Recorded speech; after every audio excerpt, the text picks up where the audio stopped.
people.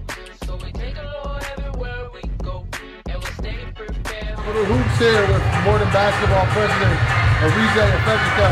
Arize, we see you down here at the DC City Championship tonight. What are your thoughts on the game here at halftime? It's a real good game. I feel good because I get to see these guys during the season. You know, we do like a lot of different events in the city, all of our events in the city. So we see these kids in the summer, fall league, summer league. I go to the schools, hang up posters. I know the ADs, the principals, so it feels good to see it all come together and, you know, bringing DC back to the city. What are your thoughts on you know, the city title game is canceled now, which is, you know, it's kind of a tradition here in DC. It's been going on for 60 years with the WCSC championship and the DC Double I championship. I mean, what are your thoughts on this as a replacement? I think change sometimes can be good, you know, and I think that it's too early in the process to know if it's a good or bad thing. But I know that it's finally about time that people start doing stuff for the city. A lot of times, there's not a lot of, like, the city has lost that pride in basketball. It's become more of a football town. And me growing up in the city, I always knew it to be a basketball town until, like, my teenage years. You know, like the last 10 years, and I'm 26 now, so 10 years ago, it was like, it started becoming more of a football town, like 10, 15 years ago. So I'm glad to see it coming back more to basketball. So that's a good thing, because at the end of the day, as much as like Paul VI and O'Connell and those guys are, you know, good teams, and I have a good relationship with those coaches, they're not actually in the inner hive, they're not in the city, so it's a little bit different. So having something just for the city is like a beautiful thing. All right, transitioning over from DC basketball to Maryland state finals.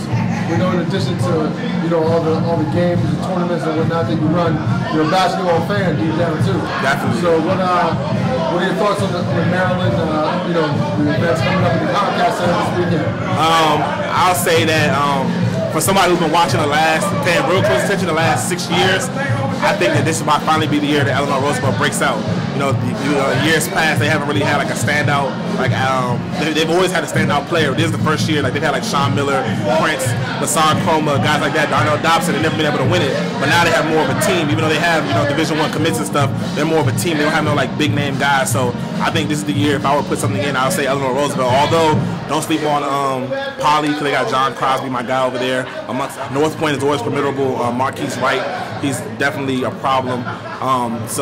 And I mean, of course, Magruder, they were there last year, and Nick and those guys, you know, always play hard. Isaiah Epps, so. But I think Eleanor Roosevelt was out to choose. If I was a betting man, which I'm not, I don't bet on sports, but if I was a betting man, Eleanor Roosevelt would cut down. Before we get out here for the second half, tell us real quick what you got lined up here in the next coming months.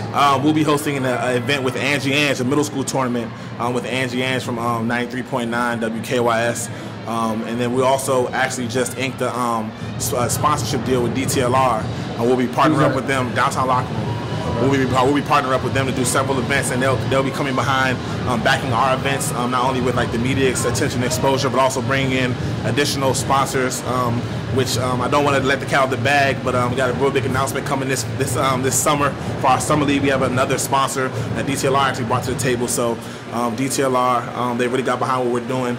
Because, you know, we go with the whole basketball lifestyle thing, so that's another big thing. We're also getting geared up for AAU events. We have 4 AAU events we'll be doing this year, beginning April 6th and 7th, followed by April 13th and 14th, and then May and June. We also have Summer League. And for you, Lord, I live for you.